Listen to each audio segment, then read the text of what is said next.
에브라임 산지에 미가라 이름하는 사람이 있더니 그의 어머니에게 이르되 어머니께서 은 1,100을 잃어버리셨으므로 저주하시고 내 귀에도 말씀하셨더니 보소서 그 은이 내게 있나이다. 내가 그것을 가졌나이다 하니 그의 어머니가 이르되 내 아들이 여호와께 복 받기를 원하노라 하니라. 미가가 은 1,100을 그의 어머니에게 도로 주매 그의 어머니가 이르되 내가 내 아들을 위하여 한 신상을 새기며 한 신상을 부어 만들기 위해 내 손에서 이 은을 여호와께 거룩히 드리노라. 그러므로 내가 이제 이 은을 네게 도로 주리라. 미가가 그 은을 그의 어머니에게 도로 주었으므로 어머니가 그 은 200을 가져다 은장색에게 주어 한 신상을 새기고 한 신상을 부어 만들었더니 그 신상이 미가의 집에 있더라. 그 사람 미가에게 신당이 있으므로 그가 에봇과 드라빔을 만들고 한 아들을 세워 그의 제사장으로 삼았더라. 그때에는 이스라엘에 왕이 없었으므로 사람마다 자기 소견에 옳은 대로 행하였더라. 유다 가족에 속한 유다 베들레헴에 한 청년이 있었으니 그는 레위인으로서 거기서 거류하였더라. 그 사람이 거주할 곳을 찾고자 하여 그 성읍 유다 베들레헴을 떠나 가다가 에브라임 산지로 가서 미가의 집에 이르매 미가가 그에게 묻되 너는 어디서부터 오느냐 하니 그가 이르되 나는 유다 베들레헴의 레위인으로서 거류할 곳을 찾으러 가노라 하는지라. 미가가 그에게 이르되 내가 나와 함께 거주하며 나를 위하여 아버지와 제사장이 되라. 내가 해마다 은 10과 의복 1벌과 먹을 것을 주리라 하므로 그 레위인이 들어갔더라. 그 레위인이 그 사람과 함께 거주하기를 만족하게 생각했으니 이는 그 청년이 미가의 아들 중 하나같이 됨이라. 미가가 그 레위인을 거룩하게 구별하매 그 청년이 미가의 제사장이 되어 그 집에 있었더라. 이에 미가가 이르되 레위인이 내 제사장이 되었으니 이제 여호와께서 내게 복 주실 줄을 아노라 하니라. 아멘.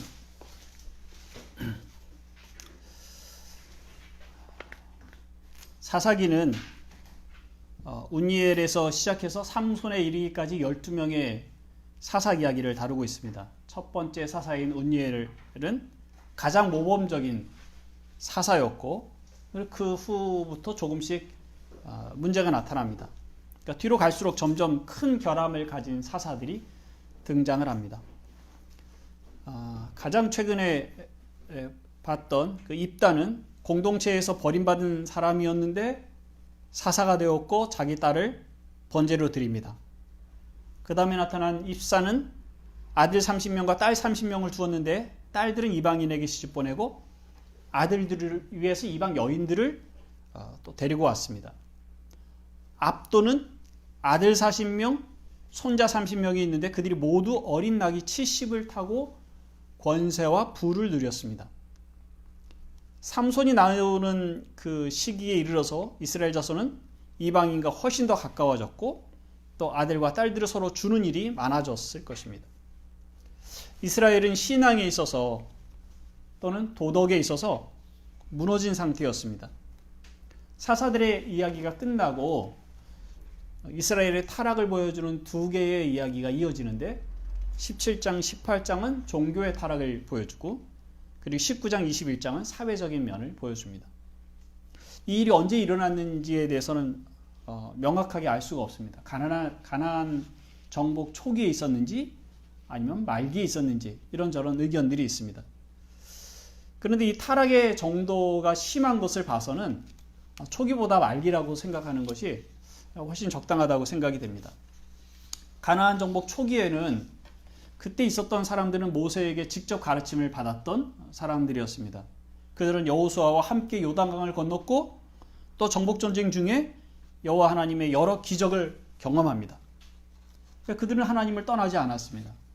그런데 그들이 다 죽은 후에 나온 세대가 주류가 되었을 때 그들은 우상을 섬기고 또 이방인과 교류하게 되었습니다.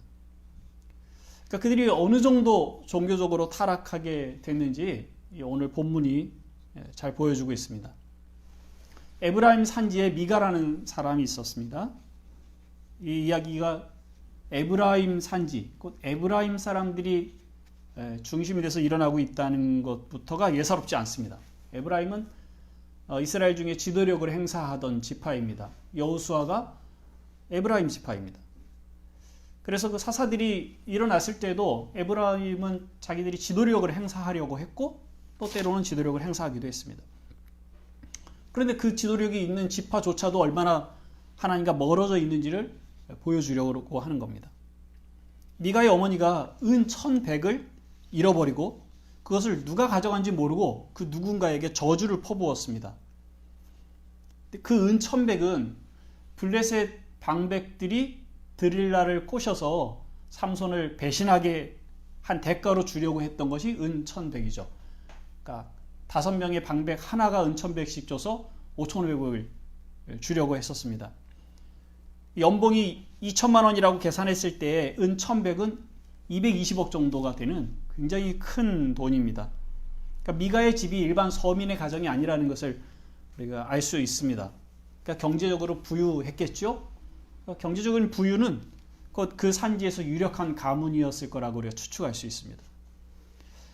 미가의 어머니는 미가가 어머니의 그 저주를 듣고 그 저주가 자기에게 임할 것이 두려웠는지 어머니에게 자기가 한 일이라고 실토를 합니다.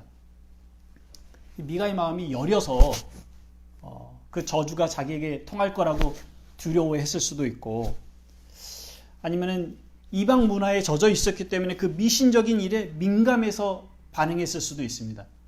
어쨌든 이것은 그의 양심상 하나님 앞에 정직하려고 한 행동이라고 보여지진 않습니다. 어머니는 아들의 그 실토를 듣고 아들을 축복합니다. 내 아들이 여호와께 복받기를 원하노라. 그렇게 하는 것이 도적질을 한 자에게 퍼부은 그 어머니의 저주, 자기의 저주가 아들에게 통하지 않기를, 복으로 바뀌기를 아마 바라는 그런 복의 선언이었던 것 같습니다. 근데 미가가 죄에 대해서 바르게 인정하고 회개를 했다면 어머니에게 실토를 한 후에는 하나님께 속죄의 제사를 드리는 것이 마땅합니다.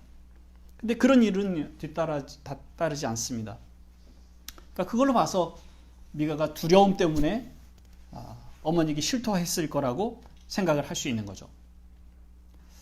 어머니는 아들을 축복하고 은 200개를 주어서 미가를 위해서 신상을 만들게 합니다. 그리고 그것이 여호와께 드리는 거룩한 일이라고 생각을 합니다. 이방의 우상에 익숙한 삶을 살고 있었던 것이죠.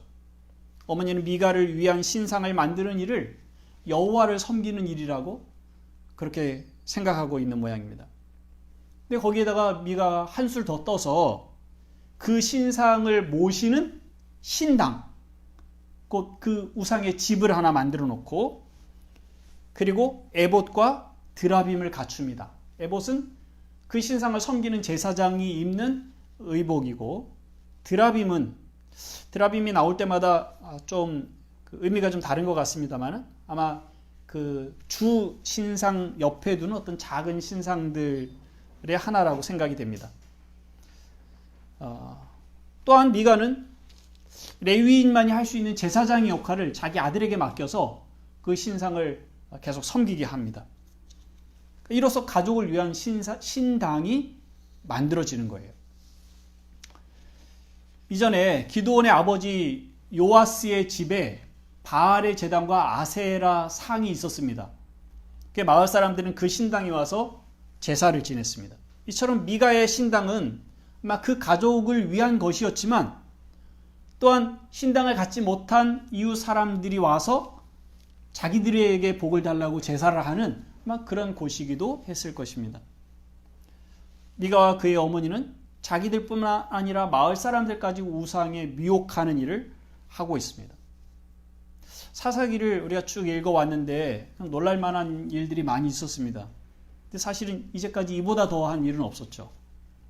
한 집이 여호와를 위한 신당을 꾸미고 여호와를 위한 우상을 만들고 자기 아들을 제사장으로 세워서 여호와를 섬기게 하고 있습니다.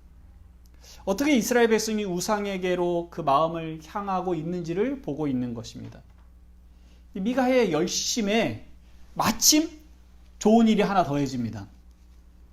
미가가 집에 신당을 둔 그때에 유다 베들레헴에 사는 레위 청년이 거주할 곳을 찾으러 가는 길에 에브라임 산지를 지나갑니다.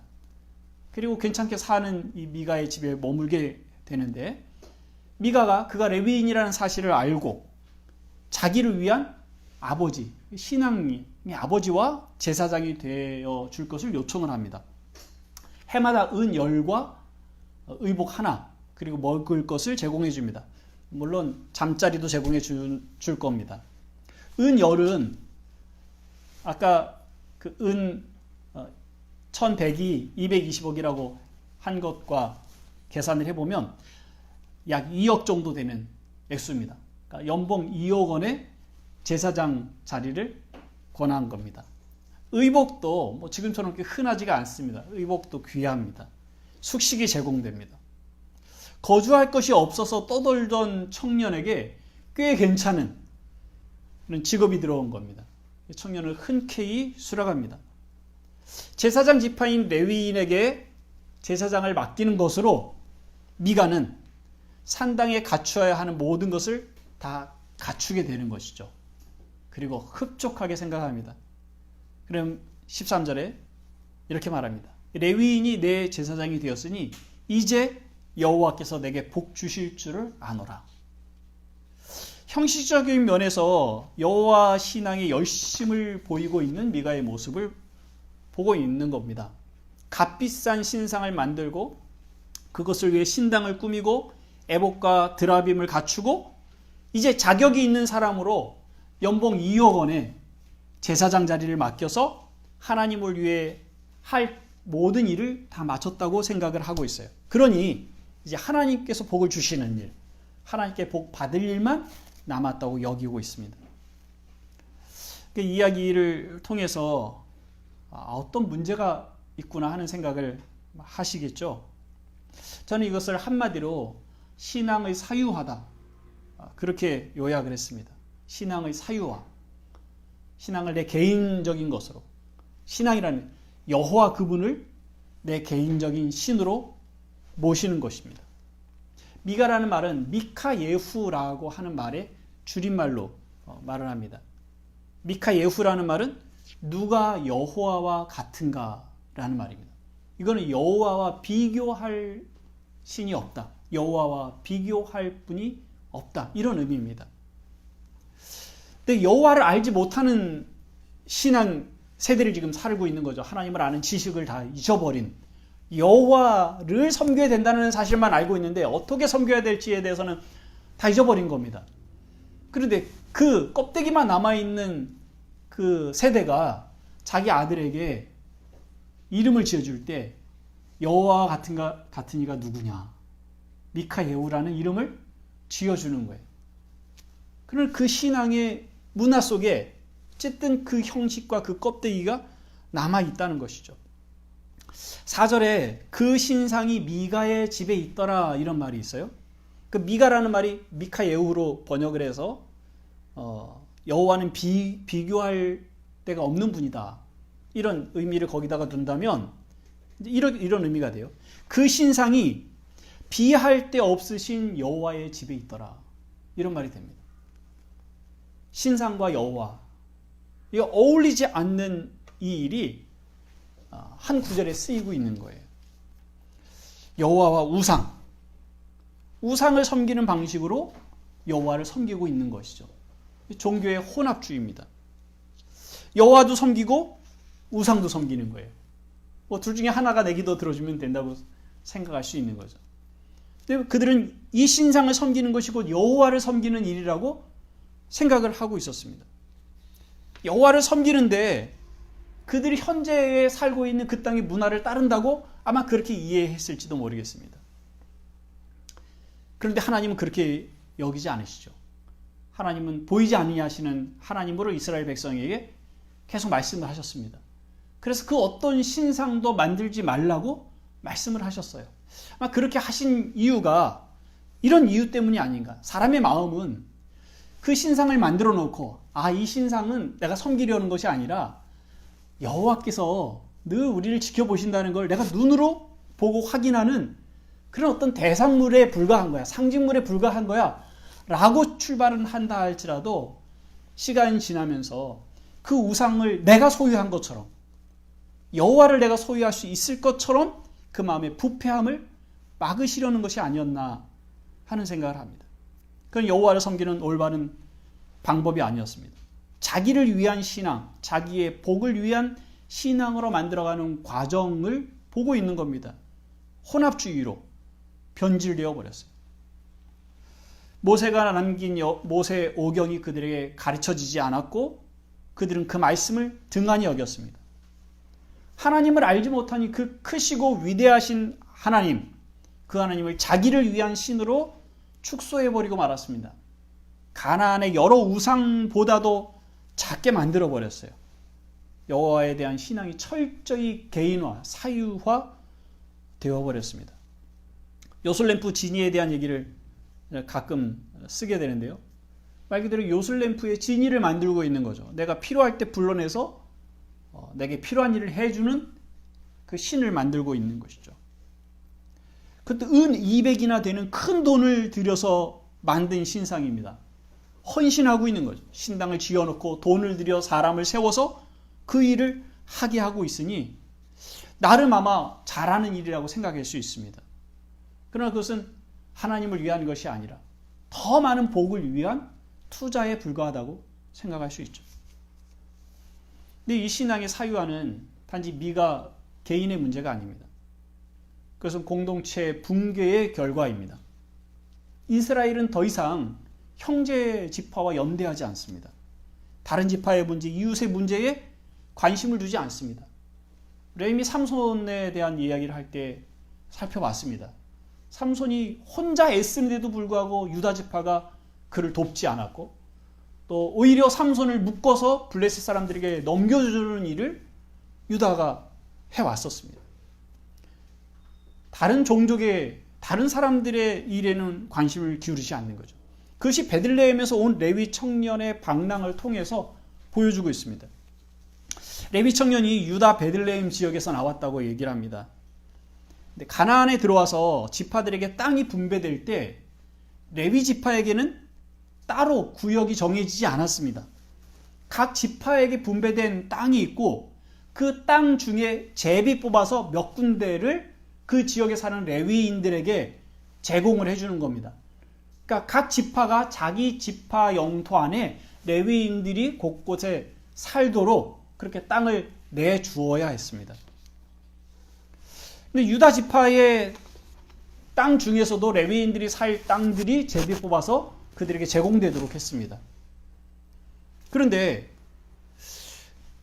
이 베들레헴에서 왔다는 이 청년의 이 베들레헴은 유다 지파 중에 레위인들이 살도록 뽑혀진 지역이 아닙니다.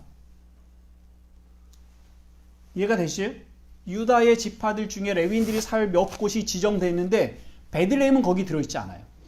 그런데 이 청년은 유다 베들레헴에서 나왔다 그래요. 어떻게 된 것일까? 왜 이 청년은 베들레헴에서 나오게 됐을까? 그런데 그 베들레헴조차도 이 청년의 정착지가 아니었어요. 거기서도 자기 살 곳을 찾지 못해서 막 떠돌아다녔던 것 같아요. 그리고 그조차 찾을 수 없으니까 다른 곳에서 찾겠다고 움직이다가 에브라임 산지까지 오게 된 겁니다. 레위인들이 살만한 마땅한 땅이 주어지지 않고 있는 겁니다. 유다조차도 그렇다고 말하고 있는 거예요. 유다는 영적인 차원에서의 장자입니다. 근데 그들에게 분배된 땅에서 이방 민족을 쫓아내고 자기의 땅을 확보해야 되는데 아마 초기에는 그 땅을 확보했다가 시간이 지나가면서 땅을 잃어버려서 자기들이 거주하고 사는 것조차도 위태위태했던 것 같습니다. 그러니 그 중에서 뽑혀서 레위인들에게 제공해야 하는 땅을 줄 수도 없었던 거죠. 그러니 청년은 그곳이 어느 곳이 됐든지 자기가 살만한 곳이면 찾아다녔던 것 같고 그런 중에 베들레헴에 잠시 머물렀던 것 같습니다. 그런데 그조차도 이에게는 살만한 땅이 되지 못했습니다. 이스라엘 자손들 전체가 영적인 일, 하나님을 섬기는 일에 관심을 갖지 않고 하나님을 섬기도록 구별하여 세운 레위인에게 그들의 생존 문제를 걱정할 정도로 그들의 삶을 살펴보지 않고 있습니다. 이스라엘 전체가 말씀에서 떠나 살아가고 있는 모습을 보여주고 있는 거죠. 그래서 이 청년 레위인은 자기의 생존을 위해서 염려하는 지경에 이르게 됐고 그 생존을 해결해 줄 수 있는 가정, 사람을 만났습니다. 그리고 그 가정을 위한 제사장이 될 수밖에 없었습니다. 당연히 그 가정을 위해 복을 비는 자가 되는 것이죠. 이 레위인은 미가의 집에 있는 우상을 보고 그것을 제거하라고 말할 수가 없었습니다. 보이지 않는 중에 계시는 하나님 여호와만을 섬기라고 가르칠 수도 없었습니다. 자기가 미가의 집을 위한 제사장이 되었으니 그것은 이 신당 때문이고 거기에 들어있는 신상 때문이라는 것을 정확히 알고 있었죠. 말을 하지 못한 것이 아니라 아마 이 레위인조차도 하나님에 대한 그 어떤 신앙을 어떤 지식도 가지고 있지 않았을지도 모릅니다. 그가 제사장으로 섬기는 방식도 레위기의 가르침을 따라서가 아니라 자기의 소견대로 혹은 이 가난한 사람들이 우상을 섬기는 방식으로 그렇게 여호와 신상을 섬겼을 겁니다. 신당과 신상 그리고 제사장을 갖춤으로 신앙의 사유화가 완성됩니다. 신앙의 사유화는 자기의 소견에 옳은 대로라는 이 말 안에 잘 담겨져 있죠. 신앙의 사유화의 두 가지 특징이 있습니다. 이미 앞에서 살펴봤습니다만은 하나는 자기를 위한 신앙입니다. 개인의 복이 우선입니다. 자기에게 이익이 되는 것을 선택하여 따르는 것입니다. 신앙은 사실은 개인적인 것입니다. 가족이 예수를 믿더라도 내가 믿지 않으면 안 되는 것입니다. 부모가 좋은 신앙을 가지고 있어도 자녀는 인격적으로, 개인적으로 하나님을 아는, 하나님을 만나는 경험을 해야 합니다. 이렇게 신앙은 개인적입니다. 그렇다고 해서 자기의 복을 위한 신앙, 자기의 복을 위한 하나님은 아니에요. 그 어떤 개인이 하나님을 만날 때 그는 자기의 인생에 하나님을 모셔오는 것, 끌어내리는 것이 아니라 하나님의 가족에, 하나님의 백성에 부름을 받아 거기에 편입되어 들어가는 겁니다. 양자되어 들어가는 것이에요. 그런 면에서 신앙은 개인적이지만 또한 공동체적인 것이죠. 신앙의 사유화는 예수 믿고 구원받으면 그만이라는, 물론 그렇게 우리는 표현들은 잘 안 하지만 그런 생각 속에 담겨 있습니다. 세상이 어떻게 되는지 관심을 기울이지 않습니다. 오래전부터 신앙생활을 해오시던 분들은 죄 많은 이 세상 관심 두지 말라고 그렇게 배워왔습니다. 그래서 교회 일, 전도, 하나님과 직접적으로 관련된 그런 일들에만 에너지를 쏟도록 그렇게 교육을 받아왔어요. 또 그렇게 살아가는 것 자체가 이 신앙의 사유화라고 말할 수는 없을 겁니다. 그런데 그런 속에서 기복주의로 빠지는 분들이 꽤 많죠. 오직 신앙을 개인과 가정을 위한, 그 복을 위한 도구로만 생각하는 분들이 많습니다. 거기에는 인격적인 성장이 없습니다. 하나님의 말씀을 따라 자기를 부인하는 일이 없습니다. 고난을 쫓아가는 일이 없습니다. 그 고난, 좁은 길, 시련, 이런 것은 다 신앙이 없어서 열등해서 일어나는 일이라고 생각하는 그 신앙의 사유화의 결과죠. 젊은이들은 세상 일에 참 관심이 많아 보입니다. 그들은 교회 안에 갇혀 있는 것이 오히려 잘못됐다는 것을 좀 깨우치고 있는 것 같아요. 그런데 그들의 세상에 대한 관심이 하나님 나라에 대한 관심인지 아니면 그들의 정치적인 관심 때문에 나타나는 것인지는 또 분별해야 될 시점이 있다고 생각이 됩니다. 만약 정치적인 관심 때문에 분노하는 것이라면 그의 신앙은 또다시 자기 안에 사유화된 신학으로 남아있는 건 아닙니까? 어른들을 비판하고 기성세대를 비판하지만 또 그 문화 속에서의 신앙의 자기화를 만들어가고 있는 것이죠. 이 땅에 임한 하나님의 나라가 어떤 모습이어야 하는지, 하나님의 정의가 무엇인지, 믿는 사람들에게 요구하는 것이 있지만 또 믿지 아니하는 이 세상에 하나님이 기대하시는 것이 어떤 것인지, 공동의 선을 또 어떻게 찾고 추구해야 할 것인지를 계속 찾고 또 고민하는 노력이 필요합니다. 우리가 이웃에게 복음을 전할 때 어떻게 하면 복음을 전해서 저를 구원하게 할까 하는데 많은 에너지를 씁니다. 근데 우리는 좀 더 에너지를 써야 됩니다.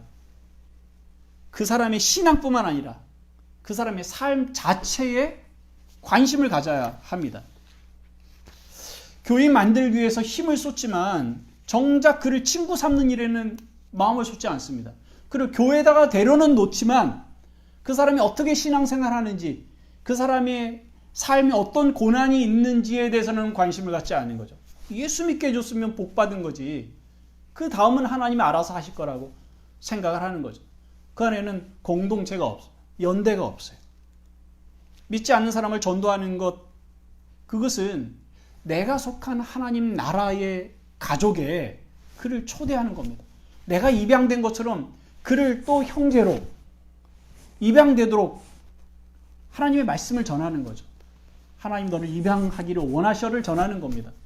그를 불러 그리스도 몸에 함께한 지체가 되는 것이에요. 한 가족이 되는 거죠. 절친한 친구가 되는 거죠. 그래서 복음을 전할 한 사람에게 어떻게 복음을 전할까, 그 뒤에 어떻게 이 사람과 좋은 관계를 맺을 것인지, 어떻게 우정을 맺어갈 것인지 하는 생각까지 해야 됩니다. 복음을 전하기 위해서 몇 개월, 그냥 몇 년의 수고가 아니라 내가 이 사람에게 관심을 갖고 복음을 전할 마음을 갖는다면 평생 이 사람 곁에서 이 사람의 위기를 돌보고 이를 위해 기도하고, 그리고 기회가 있으면 복음을 전하고 하나님이 어떤 분이신지를 알려야겠다 하는 그런 긴 마음을 가져야 하는 겁니다. 신앙의 사유화의 두 번째 특징은 공동체를 중요하지 않습니다. 신앙의 사유화가 공동체성이 깨져서 생긴 것인지, 아니면 신앙의 사유화가 일어나면서 공동체가 붕괴된 것인지, 아마 어떤 것이 먼저인지 얘기하기가 쉽지는 않습니다. 그러나 어쨌든 이는 서로 긴밀하게 연결되어 있습니다. 그리고 이 일에는 목사의 책임이 매우 크다고 생각이 됩니다. 목사의 설교가 교회의 분위기를 만들어가고 또 교인들의 생각을 만들어가고 성경을 보는 가치, 세상을 보는 가치를 만들어가죠. 근데 목사의 설교가 공동체성을 강조하기보다 목사 섬기는 일을 강조해 왔습니다. 신자의 인격적인 성장을 강조하기보다 교회의 헌신된 일꾼이 되기를 요구했습니다. 하나님 나라의 확장이 아니라 교회의 성장, 교회 당의 부흥을 우선시했습니다. 하나님 나라의 복이 아니라 이 땅의 복을 강조했습니다. 그렇게 해서 신자 한 사람 한 사람은 개인화되고 자기의 이익을 따라 교회를 선택하고 교회의 정책을 선택하고 또 목사를 선택하게 됐습니다. 교회와 한 몸으로 공동체의 구성원으로서 책임지는 것이 아니라 자기의 필요를 따라서 선택하고 움직이고 피하는 그런 신자를 만들어낸 겁니다. 공동체성의 붕괴, 신앙의 사유화는 지금 200만 명 이상 되는 교회 박신자들을 양산해냈습니다. 그 사람들이 교회 밖으로 나가는 이유는 단순하지 않을 겁니다. 목사 한 사람으로 책임이 있고 또 안타까운 마음이 듭니다만 참 어려운 일입니다. 그 많은 교회 밖 신자들이 교회다운 교회를 찾지 못해서 교회를 떠난 것이 아닙니까? 목사와 장로, 권사, 교회의 직분자들에게 상처를 받았거나 혹은 교회의 비리를 받거나 혹은 성적인 문제 혹은 어떤 집단의 말이라도 어떤 폭력을 경험을 했거나 누군가의 관계가 깨졌거나 그 많은 수많은 어떤 실족할 일들을 겪고 떠나 있을 겁니다. 이유가 무엇이든지 간에 지금 공동체에 속해 있지 않습니다. 하지만 그들은 어떻게 해서라도 하나님에 대한 신앙은 버리지 않으려고 애를 쓰고 있을 겁니다. 그렇게 해서 어떻게 해서라도 예배에 참석해 보려고 하고 요즘 같은 시대에 영상으로 좀 좋은 설교를 찾아서 들으려고도 합니다. 근데 그렇게 해서 신앙을 유지하고 싶어하는 마음이 있습니다. 네, 그런 중에 신앙은 개인화됩니다. 그럼 그렇게라도 하십시오. 그조차도 필요합니다. 하지만 공동체로 돌아오기를 힘써야 합니다. 교회 밖에 있는 것이 편하지는 않겠지만 그래도 교회 공동체 밖에 있으면 책임질 일이 없어집니다. 다른 사람에게 마음 쓸 일이 없게 됩니다. 어느 교회에서 비리가 있든 어느 교회가 분리가 됐든 또 어느 목회자가 힘든 일을 겪든 혹은 죄를 저지르든 내가 그래서 교회 밖으로 나온 거야. 남의 일처럼 되는 거죠. 그럴 줄 알았어. 그렇게 마음 한켠으로 밀어내버리면 그만입니다. 나는 떠났으니 내 책임은 아니라고 생각을 합니다. 그러나 동시에 그렇게 교회 밖의 신자가 교회에 대해서 책임을 나누어지지 않을 때에 그러나 그 자신을 위해서도 책임을 지는 지체가 그에게는 없습니다. 그는 홀로 서 있는 거죠.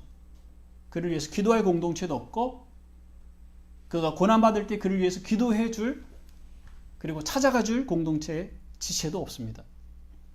그는 오롯이 혼자 살아야 됩니다. 결국엔 자기 자신도 스스로에게 책임지지 않는 지경에 이르게 되진 않을까. 그냥 그 상태를 편안히 생각하고 교회 가지 않는 것 혹은 예배 설교를 듣지 않는 것 기도하지 않는 것 점점 그렇게 신앙으로부터 멀어지지 않을까 두려워해야 합니다. 공동체를 찾으십시오. 신앙의 사유화를 막는 가장 좋은 방법이라고 말할 수는 없으나 그러나 우리가 선택하고 또 필요한 일입니다. 최고의 공동체를 찾기는 어렵습니다. 하지만 여러분들을 환영하고 또 여러분들이 속할 만한 공동체는 분명히 있습니다. 그리고 여러분이 속해 있는 공동체가 있다면 그 공동체에 그냥 이론으로 남아있는 것이 아니라 깊이 있게 나누기를 힘써야 합니다. 그 안에서 대화하십시오. 소통하십시오. 불평도 그 안에서 하십시오. 그들과 나누십시오. 무엇이든지 함께 하려고 노력하십시오. 서로 짐을 지십시오. 고통과 슬픔을 나누고 함께 기도하십시오. 지체들이 뜨겁게 사랑하라고 베드로서가 말하고 있는데 그 뜨겁게 사랑하는 것이 무엇인지를 배울 때까지 훈련하고 또 배운 건 실천하면서 그렇게 살아가십시오. 우리는 이 땅에 살아가는 동안 끊임없이 이 세속화의 공격을 받아 신앙을 내 위주로 사유화하려는 몸부림들이 우리 안에서 죄성 가운데서 일어날 수 있습니다. 그것과 끊임없이 싸우고 저항하면서 오직 하나님 그분을 어떻게 섬겨야 하는지 성경을 통해서 하나님이 어떻게 하나님을 섬기도록 가르치고 말씀하셨는지를 듣고 그래서 쫓아가기를 힘쓰는 그런 신앙의 사람들이 되시기를 바랍니다.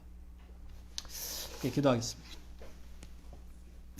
하나님 아버지, 우리가 교회가 기독교가 세속화되었다는 말을 합니다. 그러나 정작 그 세속화된 속에 우리 자신도 들어있다는 것을 또 깨닫지 못하고 다른 사람들이 가고 있는 그 길을 쫓아가기가 훨씬 수월하고 또 안전하다고 생각을 합니다. 좁은 길을 걸어가는 것은 어느 시대나 어려운 일이었습니다. 지금도 그렇습니다.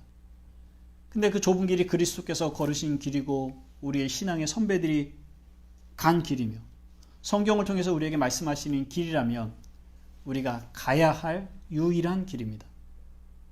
사람들이 어떻게 하든지 얼마나 많은 사람들이 이 일에 동조하는지 비교하거나 눈치 보지 말고 오직 주의 말씀이 가르치는 대로 우리의 길을 수정하고 조정하여 우리 그리스도만을 바라보고 따라가는 저희들이 되도록 은혜를 베풀어 주옵소서. 이 일에 물론 함께 망하는 공동체들도 있습니다마는 그런 함께 말씀을 통해 애쓰고 함께 나누고 함께 고난을 위해서 기도하고 함께 좁은 길을 가려고 하는 사람들이 있는 공동체라면 그 공동체와 함께 좁은 길에 서기를 힘쓰는 저희들이 되도록 은혜를 허락해 주옵소서. 예수 그리스도의 이름으로 기도합나이다. 아멘.